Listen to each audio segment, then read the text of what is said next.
These are burner plates from a VGRT482-6 burner Viking gas range that needs some TLC. If you're having spark issues, generally it's because the burner cover surface is dirty or the burner plate itself is oxidized, and these are not getting a good ground path. Thank you for repeating me, Charlotte. I'm a repeater.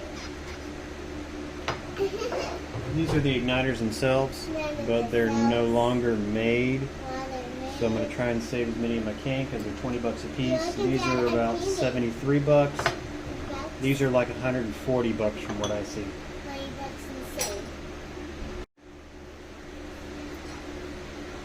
They use these little retainer washers and most of them break off of there. So I'm going to try and delicately remove these without breaking the ceramic.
Got those off of there.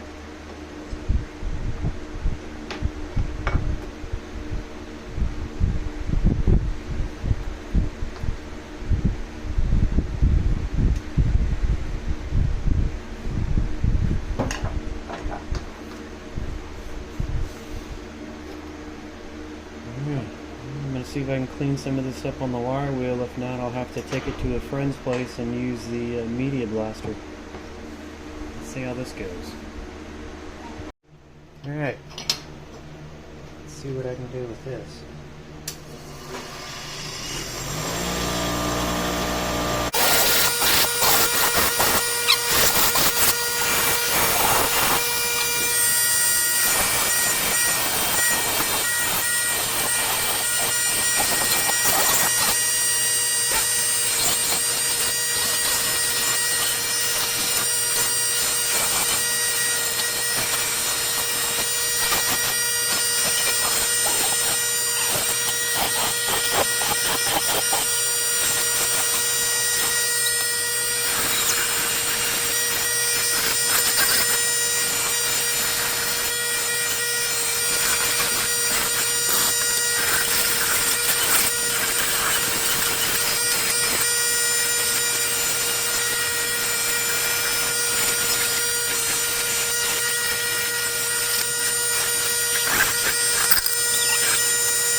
as expected, some of them cleaned up better than others. I think I'm just going to get a media blasted because that's not the, obviously, not an even finish, and I want it to look better than that. You can tell which ones get the most use. They have the most oxidation. Some of them are definitely in better shape than others. One of them dang near looked brand new. That's why there's only 5 here. But I did grab all the burner caps because those were all pretty tarnished, and you can just tell by the discoloration which ones get the most use. Ones in the back usually, you can tell these 2 right here weren't used much, but these 4 of course were. These were more for the front. I think these were the front 3, and this one was the back right. This one was the center and the back left cap. That's why they were, I think this one was the back left because it dang near hardly looks used. And then these retain it. So this screws onto the burner jet, holds the plate down, and then this basically is the diffuser, the flame cap goes on top of it. And when, like in the previous video, when you got bad ground, when you have a bad ground, the igniter doesn't know that it's got a that the flame is lit, because it relies on the flame for the flame sensor. So when the igniter when the igniter module senses an overload condition to where the igniter has shorted out on the flame, it knows that the flame is lit and it can turn the igniters off. So if these are oxidized and not making good contact with the plates, you'll have an issue. But most of the time it's where these sit in there, you see the little contact point in there. These get a lot of oxidation on them and tarnishing, and then you get a lot of oxidation layer in there. So cleaning that down in there and keeping these clean is real important to making sure your igniter and your igniter module doesn't burn out. But tomorrow we're just gonna take these by, blast them, and then see how they turn out.